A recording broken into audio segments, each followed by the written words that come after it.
spirit of collaboration, we invited all PURA organizations to come and speak at our conference, and we're very happy to welcome Jean and Kyle here from Jax Tomorrow.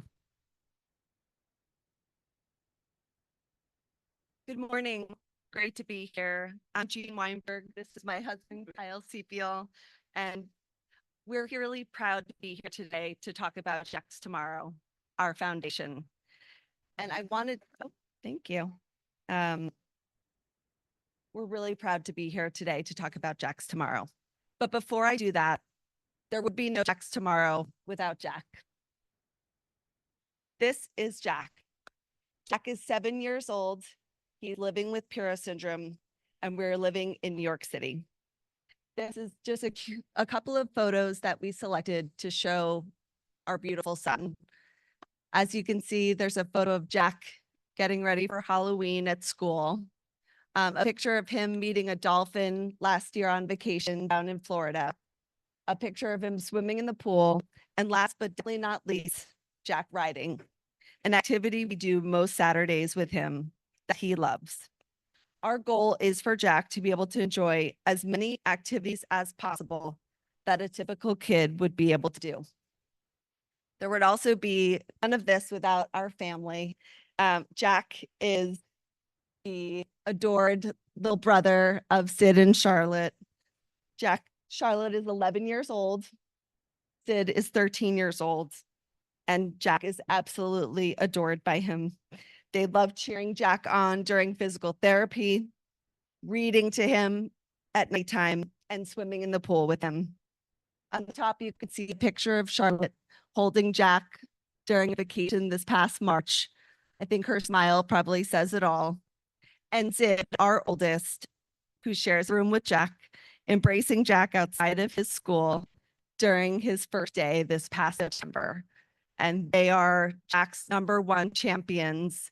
And I know a fellow mom just mentioned PURA siblings, and they are beyond belief with Jack. And we're so grateful for that in our lives.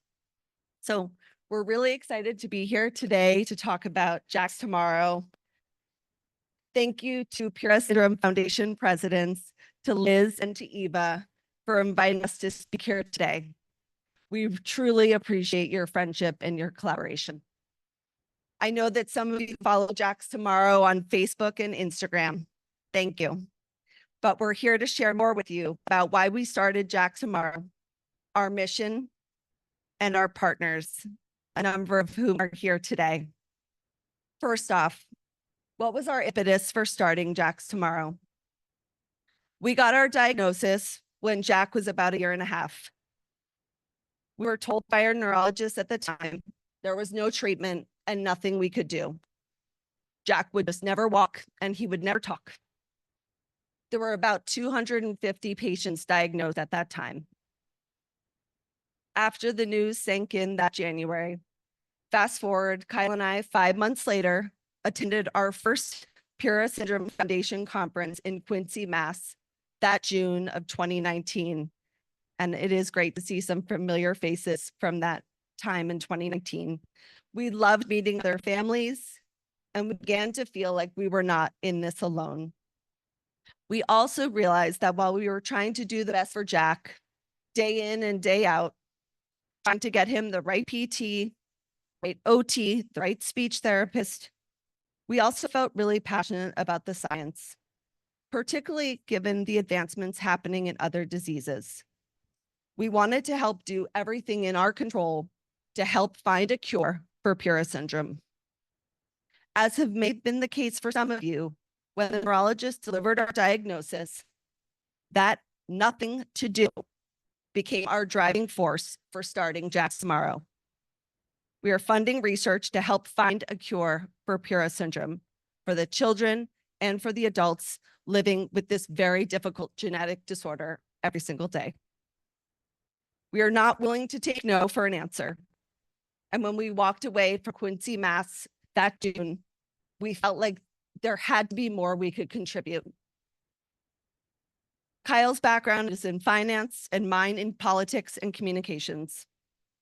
We knew we could apply some of our skills and our contacts to help our community find a cure for PURA syndrome. And this is what drives us every single day. So when we first began Jack's Tomorrow, we wanted to ensure that we had a set of priorities to work from with respect to the science. So we developed a roadmap to help guide the decision-making process for what we would fund. This roadmap was developed and reviewed by over a dozen scientists across the globe, ensuring that diverse viewpoints were incorporated. We also knew we needed a strong scientific advisory board that could advise us on important decisions regarding the priorities the foundation would take on, what was most urgent, and what could potentially wait.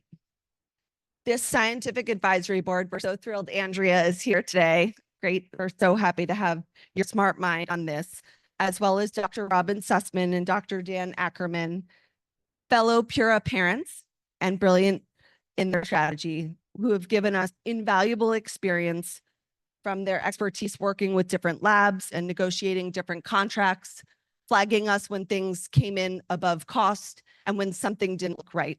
We are truly grateful to this team for all of their incredible guidance. I'm now going to turn it over to my husband, Kyle, Jack's dad, to talk a little bit about our approach at Jack's Tomorrow and what's been most important to us.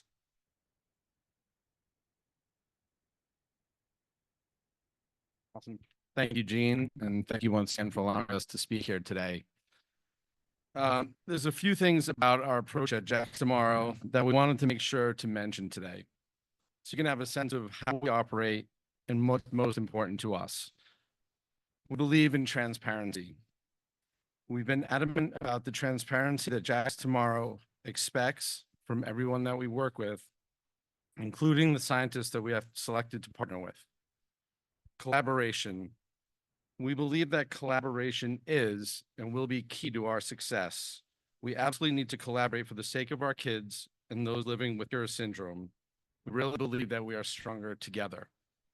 For example, Jean attended the Foundation for Angelman Syndrome Therapeutics Conference to learn more about how other neurodevelopmental disorders are approaching their science and their research. Inclusive. We think that everyone has their strengths. We know not everyone will be able to fundraise. Not everyone is great on social media, least of all me, but everyone has something to offer. Resourceful. Yale Weiss from Ultragenics invited Jack's Tomorrow to attend the Rare Disease Bootcamp hosted in California. I was lucky enough to attend in order to learn from other rare disease foundations. The bootcamp hosted 16 other rare disease groups to learn from experts in drug development, gene therapy, fundraising, and much more. Truly helps to have a strong network. We do not believe in reinventing the wheel if we don't have to. We also took a roadmap on the road. We'll talk more about that shortly, but by using the roadmap as a tool to convene scientists, we were able to get them to take our call, and more importantly, to take an interest in PURA syndrome. Surprisingly, most had not heard about PURA syndrome until we reached out.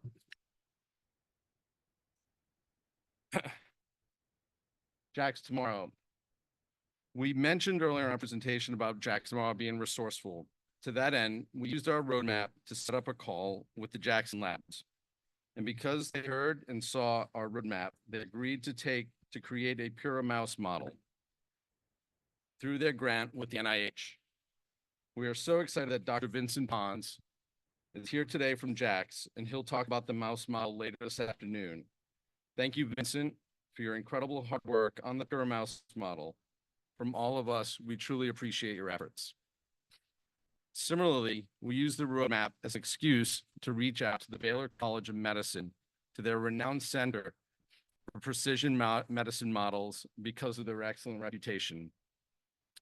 We then submitted a nomination form to Baylor for our gene. They are making a PURA fruit flies in order to help us better understand the disease. They are also doing this through their NIH grants. As has been mentioned several times, this would not be possible without fundraising. To date, we've raised over $769,000 since the founding of Jack's Tomorrow, roughly 2 years, from over 183 donors.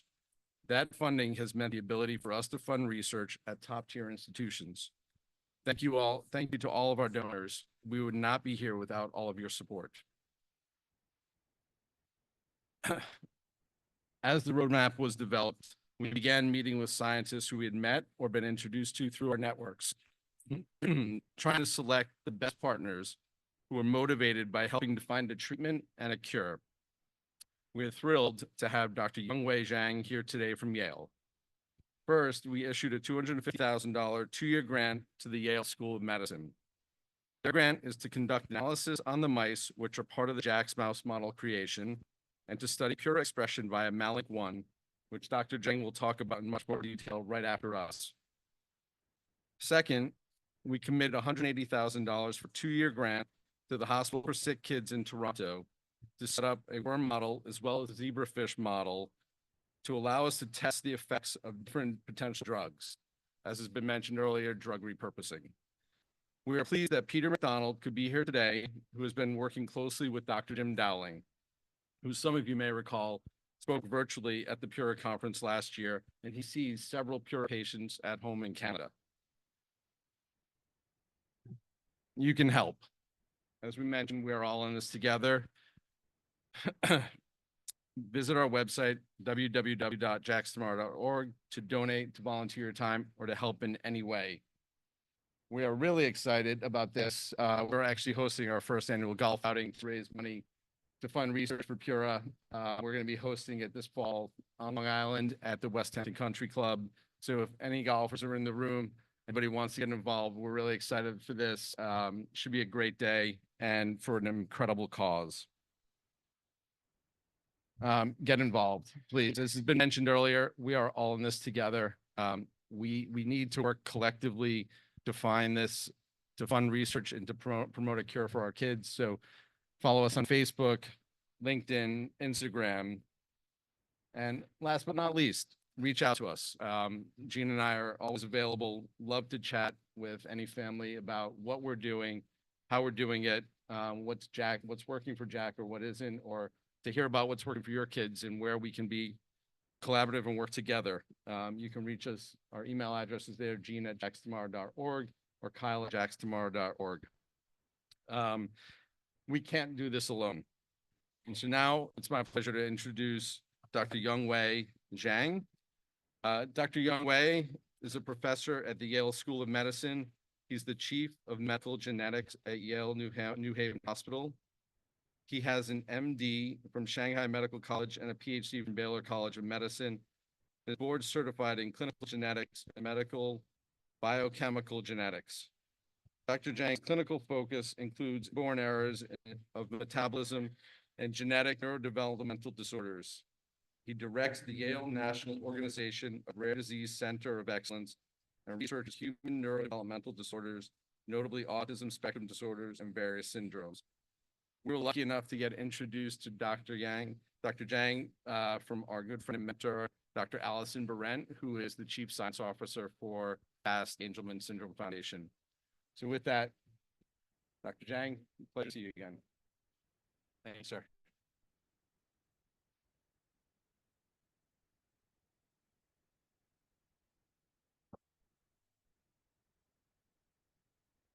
Yeah, I should stay here. Well, thank you, Jane and Kai, for invitation. I also thank Liz and Eva and Nancy for the foundation invitation too.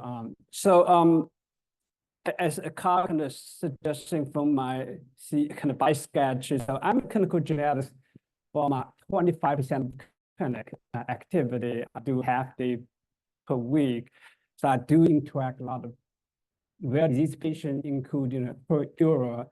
So by definition, I know PURA for quite a while. Since my colleague, Dr. Hunter, identified, report the first cohort from UK, my colleague back to Baylor, the place I was trained, Seema Lalani, and report the first cohort in the US. But I did not pay attention to PURA until Jane reached out to me through the introduction of an Angelman syndrome, because I studied Angelman syndrome for almost longer than 25 years.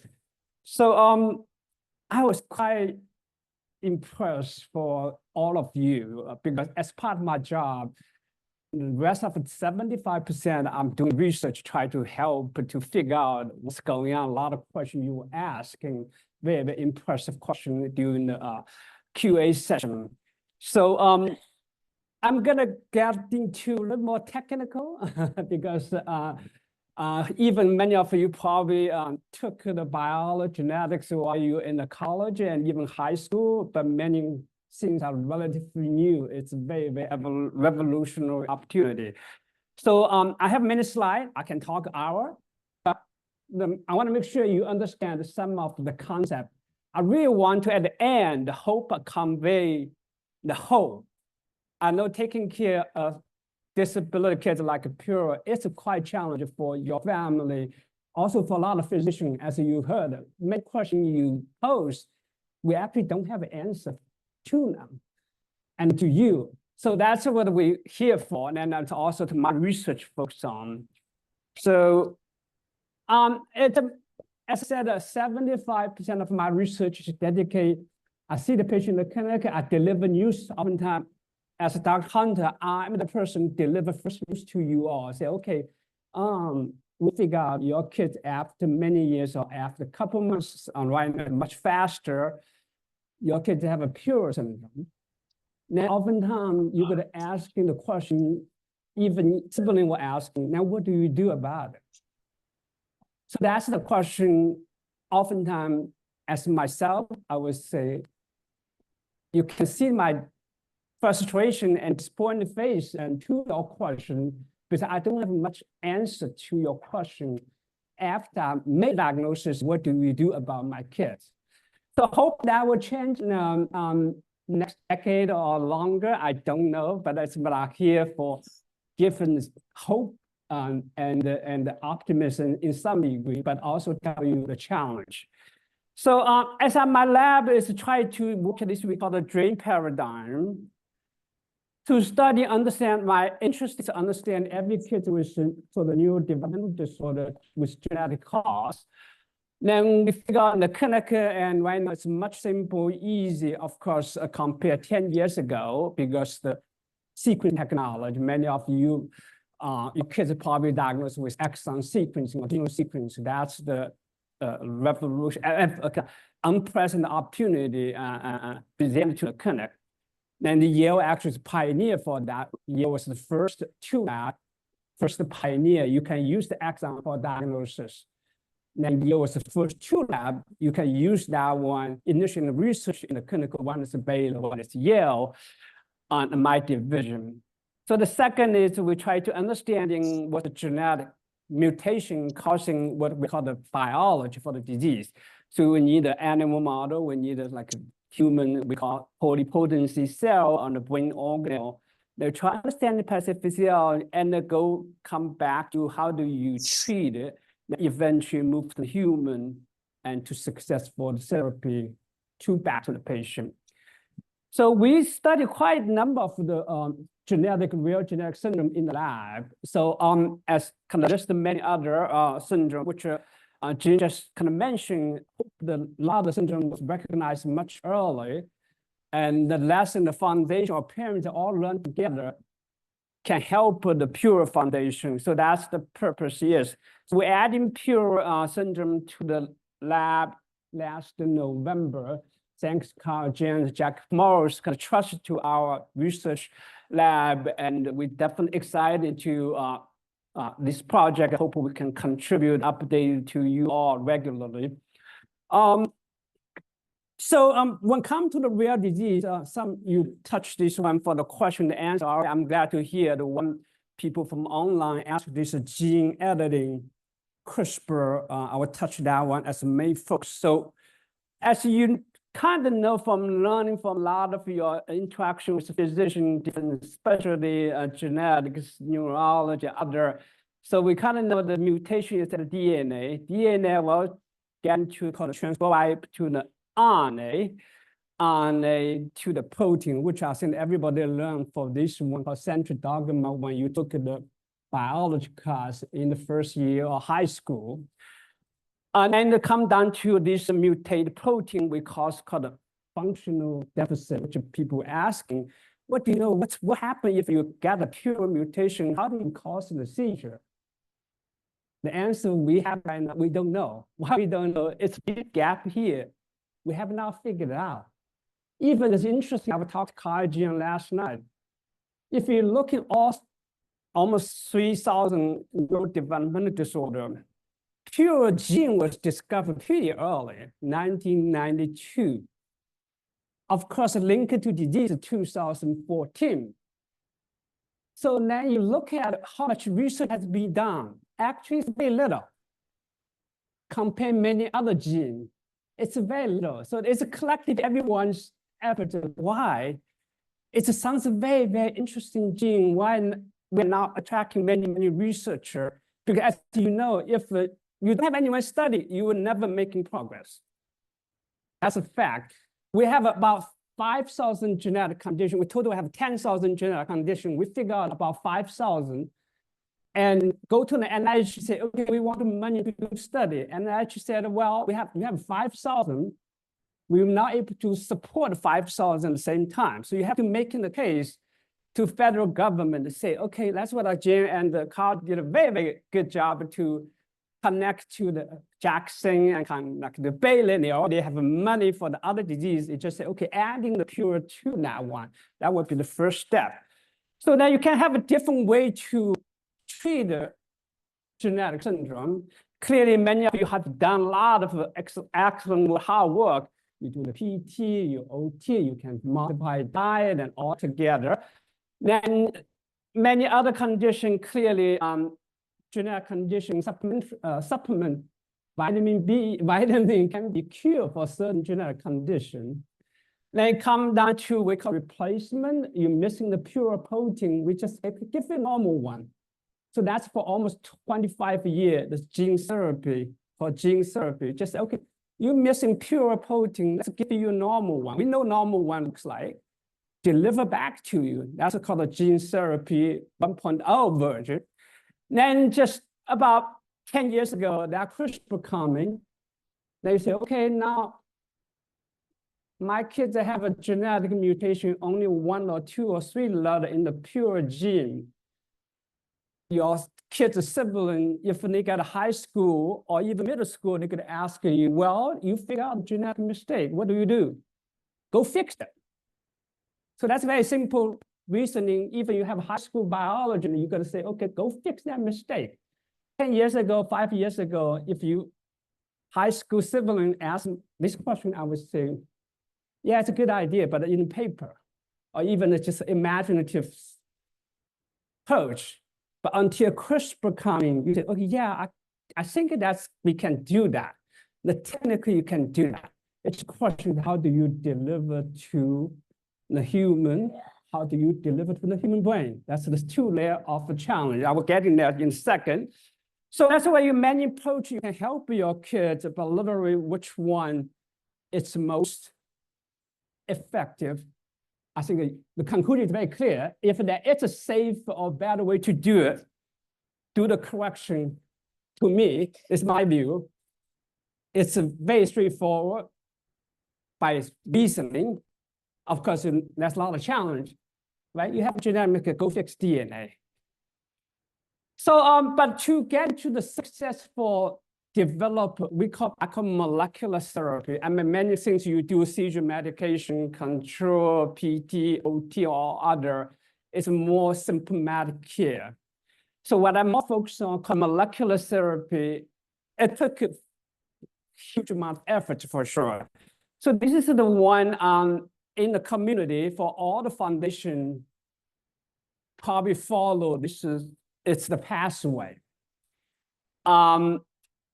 I took this slide, someone modified a little bit. We had a meeting, Angelman with Simon's Foundation 2 weeks ago, kind of multiple foundations joined together. So here I'll give you an example, which is Angelman, which I worked very closely for the last 25 years. It's probably one of the first, the CNS disorder. Angelman is very similar, I'll touch in a second. Some very overlapping with the PURA, you will see that.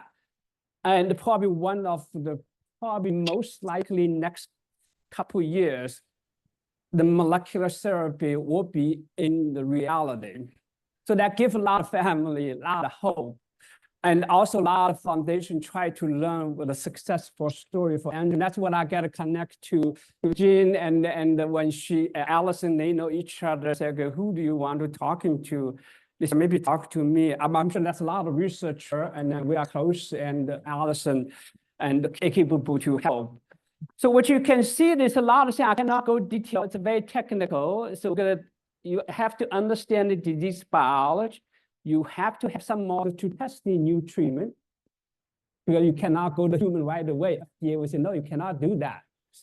And then you have some kind of proof of the concept, what it could be effective. Then you come down, I recall earlier, say, what's the biomarker? Then you got to say, okay, how do you tell if your kids getting to improve if I deliver something to your kid's brain? And then, of course, to get into the human, you can cure the animal model, mice, everything very, very quick and easy. When you move to the human, FDA come to say, okay, how safe your treatment is.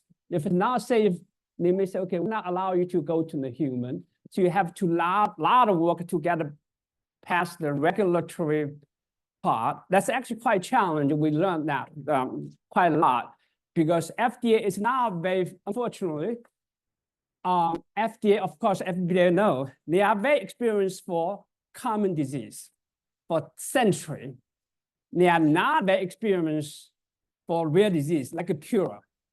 They only learned last 10, maybe 15 years, how do they prove the drug for rare disease.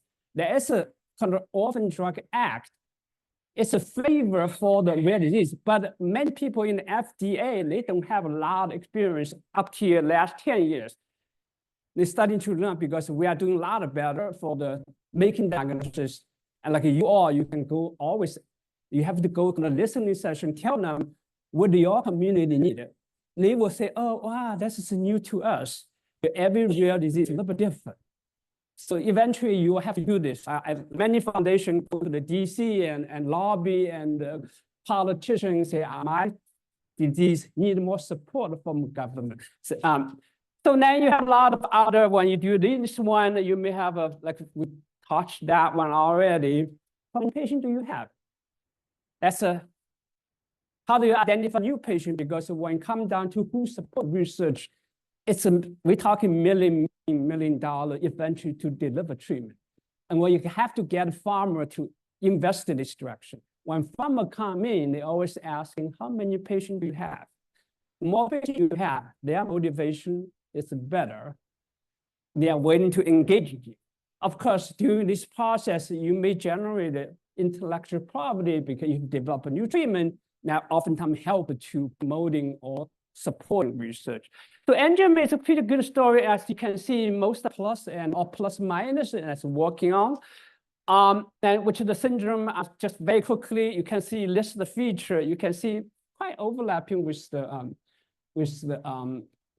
PURA. Many kids, almost most of the kids, no speech at all, whole life, no single word. 90% or 80% of kids have epilepsy, have an EEG abnormality. They have a movement problem, challenge. So now we know the gene. Our student contributed to discover this gene 1998. That's how long ago? That time, actually interesting, that time we know the gene. PURA gene is already known. PURA gene was known 5 years, 1992. We know the gene 1998. We discovered that gene, Angelman syndrome, I was second year graduate student at Baylor. So here's the history. 1965, Henry Angelman described Angelman by 3 patients in the UK. Then we figured out that for the majority of the patients with microdeletion by chromosome at that time, only by high resolution of a chromosome banding analysis, 1997, 1998, like end of 1997, beginning of 1998, then we figured out the gene. Our student, I created the first mouse model when I was student, so that developed most of 20 years. Then understand biology, 2014 or 14 or 12, then again in my mentor's lab, figure out as a molecular mechanism with antisense oligo and reactivate the gene. Your gene is disappeared, and then somehow it's a very magical things in the biology. I cannot go into detail. It's a very complex story unless the pediatric neurology here, and they are very familiar with this one, or geneticists for sure. Just two chromosome, only mother's chromosome express gene, father's chromosome keep a silence. It's a sleeping there. So you say, let's figure out how we wake them up. So that which antisense oligo common concept, it was published in 2014. Now you can see the rapid movement by the foundation's efforts. By Alison Brad, it's CSO for the Angelman Foundation called the FAST Foundation for Therapeutic for Angelman Syndrome. So you can see from 2014 to 2020, even the COVID time, they got the first phase 1 clinical trial happening. It's that sometimes you say, oh, it takes very long, but in this case, you say, okay, that's quite reasonable. So by understanding mechanism, you get FDA approved. Of course, there's a lot of other challenges in encounter for sure. Then in the 2022, now you can see initially it's ultragenic supported 5 patients. So I'm so happy to see PURA is already have some like 35 and 27 years old identified. As you know, we identify a lot of kids, young ones, by insurance reason. It's genetic testing, a lot of insurance don't cover adult. And the pediatric they cover much better. So we have a lot of kids identified early.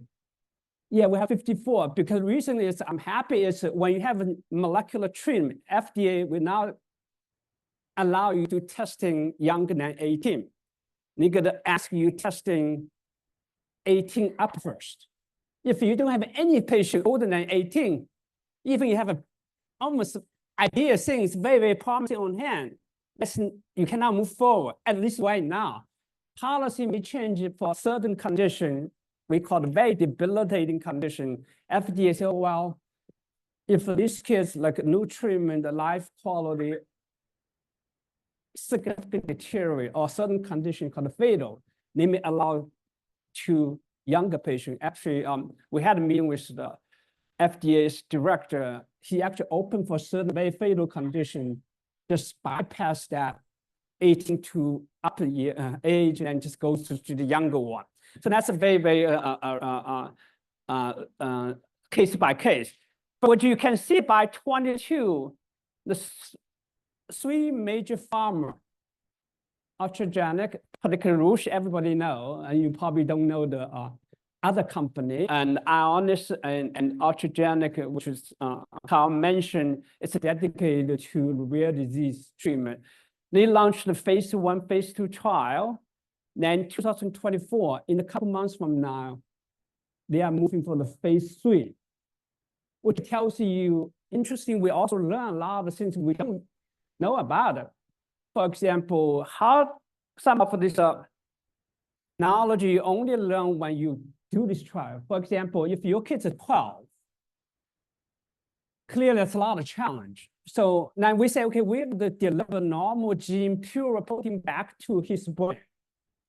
So you're asking how much you actually can reversing his brain. He already 12, right? You have this question, I have this question too. In the textbook, we actually don't know. In the mice, you know, learn from a lot of mice, but mice is not human, right? So everything you learn from mice, it's not valid. Easy kind of can project into the human. So the way only learn this one, we actually learn quite surprising way of these Angelman kids that are pretty severely affected. After you deliver gene back, even 10 or 15 or 20%, you do not need 100%. We know for sure. But for Angelman, we learn some patients, they probably have a 5–10% normal gene back. These kids are completely different. They don't have a seizure. They don't talk, but they understand most of them. So it's life quality. It's very, very different. We have in that case, I don't know, PURA is probably, it's pretty spectrum. Then people asking what's the genotype, phenotype correlation. oftentimes we learn from this called a somatic or patient, which they are partial. Then you say, okay, well, probably you do not need 100% for sure for most conditions. You need 5 or 10% of pure gene back. That individual or kids' life quality should be very, very different. So that's the hope. So the hope is right now since the 2014, FAST has a 20 different stages of a treatment program, including AAV and the gene therapy or other on the different stage, phase 1 preclinical study. And we actually currently working CRISPR editing. We'll touch later in a second. With a lot of support from government, hopefully we show this is a potentially, indeed, you can correct them, just one single dose. That's it. That's kind of approach. So, but the PURA, now you can look at the PURA, definitely it's, as I said, was surprising that the gene is known for almost 3 decades, and the link to the disease is already 10 years. So therefore, you can see a lot of question marks for there. So then I have 5 minutes. I'm going to jump into very quickly, but I have many slides, as I said, but I'm not going to finish all of them. So that's how we work on the gene approach. Me say, okay, what can we do? What can you do help? And so we back in the force almost like 6 months and figure out what's the priority. So the goal for my research to help PURA to see if we can deliver or develop a safe, effective gene correction treatment to PURA. Take advantage, we are working the Angelman right now. Everything we learn from Angelman can apply to the PURA. So that's, you can see a lot of investment, we invested, community investment, government investment, everything done can directly apply to the PURA. Of course, I don't need to go to the very specific, each particular aim, that's very, very technical. We will create, in addition to the Jackson Labs mouse model, we're gonna create a new mouse model. As you know, currently mouse model almost not recapitulate most of your kids. Because most of your kids, it's a 1 or 2 base pair missing letter, right? And the model is missing the entire gene. It's about recapitulating 10% of the PURA patient. So we say, okay, to testing the CRISPR editing, we need the individual, because CRISPR editing has to be tailored to individual mistake. So we have to study somewhere to develop the individual, like for example, your kids have 1 letter missing. We're gonna create that model just mimicking 1 letter missing. And we're not gonna work in the human, we actually put mice, we'll put the human gene into the mouse so you can test them directly. So we're gonna do this one. Has 3 steps. I go very quickly. Step 1, know everything about PURA gene. The reason is this is a very, very unusual gene. When I took a look at it, we first realized, we call it, there's no middle in the gap called intron. It's intron's gene, it's a small gene. Second, there's a 2N. This is about 10,000 letters for 3' N. That's extremely unusual for all the almost 20,000 genes we know.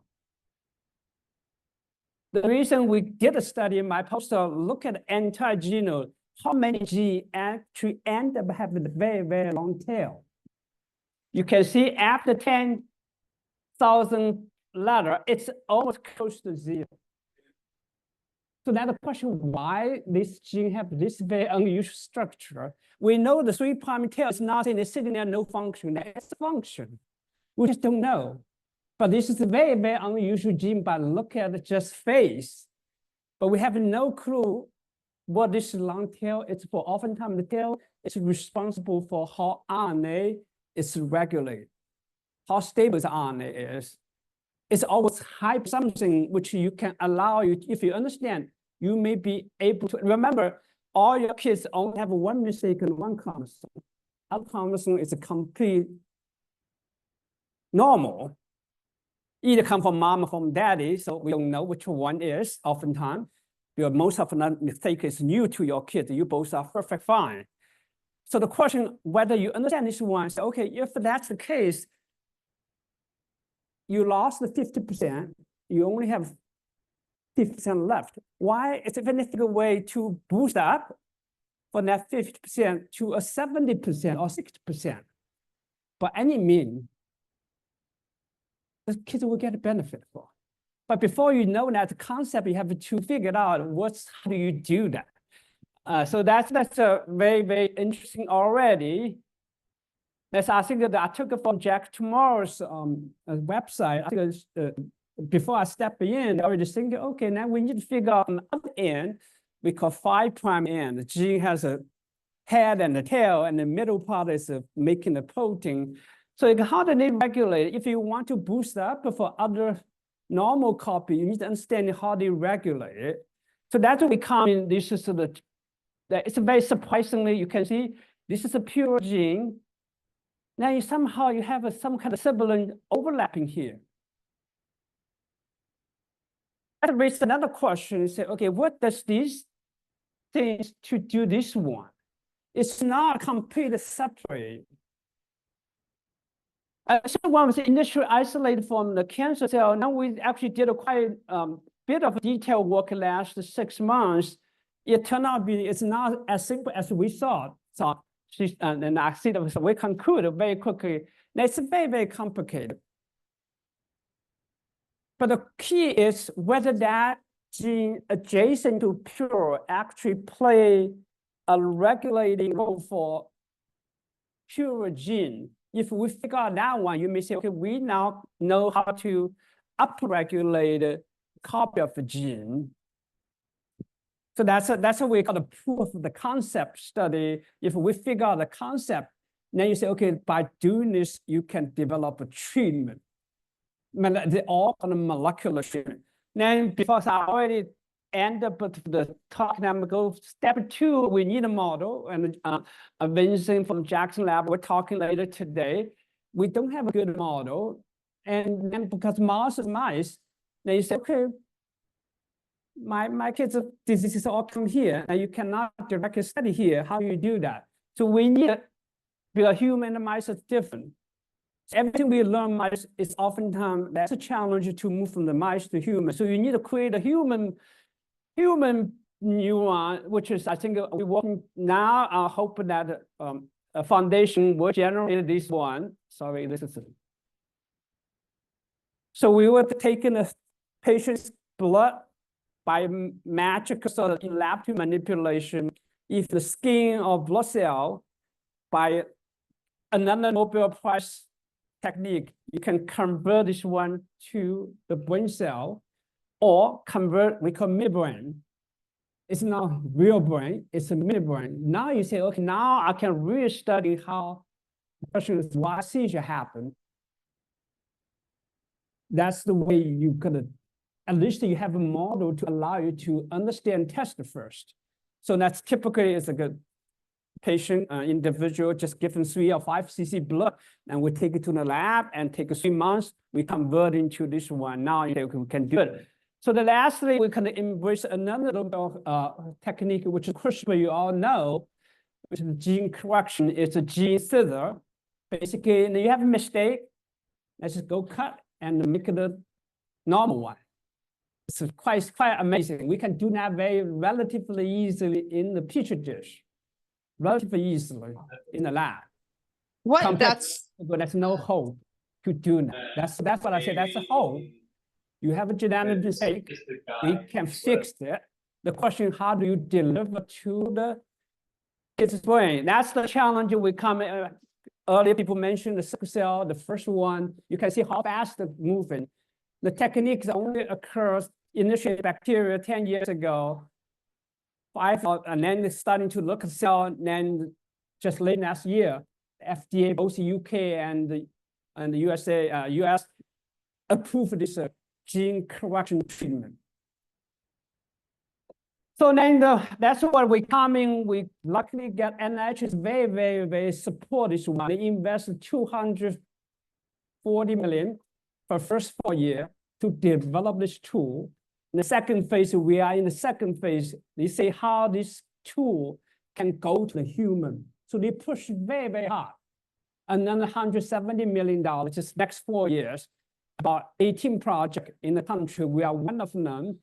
Angelman and another H1/4 syndrome is a relatively new. That syndrome was discovered, I discovered first 2 weeks. And another team in the UK, one in the US, we are the US, another team in the UK discovered 2017.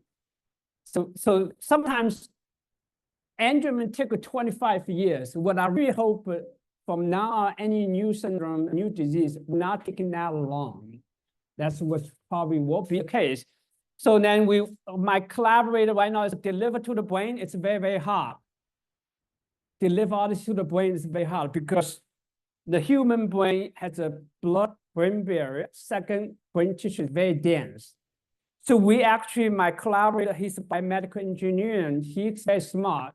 He figured out a very different way. You can see this is very, very technical. They modify something, the size is very small, only 12 nanometers. So you can go to brain very easily.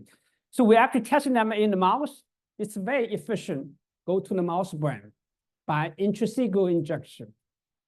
So it just shows you and very effective editing in the mice. 70%, one single dose, you correct this Angelman. You reactivate the Angelman normal gene. It just shows you for people who have not seen the mice. So let me see how I gotta play this one. Can you play or I can play? This is the last slide. Maybe play the second one too. So you can see this is the normal mice. This is the Angelman mice. They're not very coordinated well. You see, they drop in. So we're giving the mice day one dose of intrathecal injection for this gene CRISPR editing. So this mice is treated. This is again not treated. You can see it's amazing. Just one dose in the mice, we corrected the phenotype almost 100%. It's 80 to 90% correction. So that's a good for NIH. Exciting for this new technology. So therefore, then last November, we got a huge amount of support. I hope PURA some days we're lucky enough like that. We got $40 million from the NIH for this project moving forward the next 5 years. So as you say, government invests a lot, but it's only one of the project right now. So hope now we will learn from there. Everything we learn from Angelman can be applied to the PURA because we develop a tool. We prove it's safe and mention it's off target is not concerned. Then we can do it. So I just summarize here. I took it from Allison and she showed the slide here. So here's a PURA. Oftentimes it's a lot of impossible things. But I hope by you all, we working together, that can make it impossible become a possible eventually. We could say we can cure the PURA some days. I cannot promise when, even Angelman, we're not promising anything, but we say we're working on it. So a lot of people I have to support, and most of here, and thank you, Jack's tomorrow's support. Of course, we have larger team and working together, including foundation for other. Sorry, I'll go over. I hope I give you taste of the whole, and it's very technical. But I'd be happy to any kind of few questions if you allow me to. The clinical trials with Angelman's, those are on humans? Yeah, so the project of 40 million, 26 million the first 3 years, we got FDA to approve the study, called IND study. Year 4, if FDA everything's safe, year 4 we go to human phase 1, phase 2. Again, first is 18 to 45 for 12 patients. Then if that's safe, then to the 4 to 17 for after phase 1. So that's the plan. But we hope we're getting there by year 4. We don't know, but so far everything looks promising. Because it's earlier asked the question for the off-target. I cannot go to technical detail. Here, the off-target event is clear, is concern. Well, you cure the PURA, why do you cause another problem? that's called off-target event, because our tool is to deliver protein compared to existing lot of gene therapy use the virus. Virus deliver DNA. The DNA is sitting there for months and years. Our protein go to the cell. After they done the job, usually 24 hours, they disappear. So that's to minimize the potential off-target event. So that's the technical advantage for our delivery tool, which I cannot go into that. But many of you probably don't need that technical detail unless a few people are interested in this direction. So. We have an online question, actually, if you don't mind. Yeah, sure. Due to the significant length of the 3' untranslated region, have you considered looking into RNA interference-based therapies? Yeah, he or she definitely probably in the biology yeah. So It says or post-transcription based. post-transcription regulation. So that's the hope. Because we need understanding what's the role first. Then if we say, oh, okay, that is a mechanism, it's a 3' UTR, it's a regulated transcription. Then we say, okay, now we can target it for that one as a treatment approach. So I don't know right now until we get more data to prove that concept first. So it definitely is something could be considered. It's very, very unusual. It's extremely unusual. And also same thing for 5'. I couldn't get into the technical detail. We try to correct a lot of it's research, as you all know, research is not all, it's as we go, as we learn. Something we learned before may not be correct. The same thing in the literature, oftentimes people will say, oh, this is a 1 exon gene. But that's not correct for sure, right? I'm 100% confident for that. Then the question is why you need a 2N multiple, we call untranslated RNA. Then we're stuck there right now. But it tells you, actually, you're looking back, I did not include in that slide. As a researcher, oftentimes you want to be critical. Actually, it's not single exon data, which when 1992 that published, people already, in that data, always suggesting it's not a single exon gene. But somehow for next 10 years, everybody will just ignore that first piece of data. Take it a simple approach. So that's somewhere in the research we kind of learn. We say, okay, we misjudge it, and we come back again. We say, okay, we now learn better. Of course, a lot of tools allow us more information available. So that research sometimes not always as you expect it. It's like, okay, you hope it's this way, and then you learn something different. But then the beauty is that you learn something different, you come back again, oh, okay, I learned something new. So hoping that's the case. Most likely, as a Gene and the Carl, we meet every month. So we say, okay, we did not expect this one. Then we learn. Then we say, okay, let's go next one. We figure out more. So some is we're making progress. Some is we have setback. So that's a part of search for. Thank you so much, Doctor. We appreciate your time and all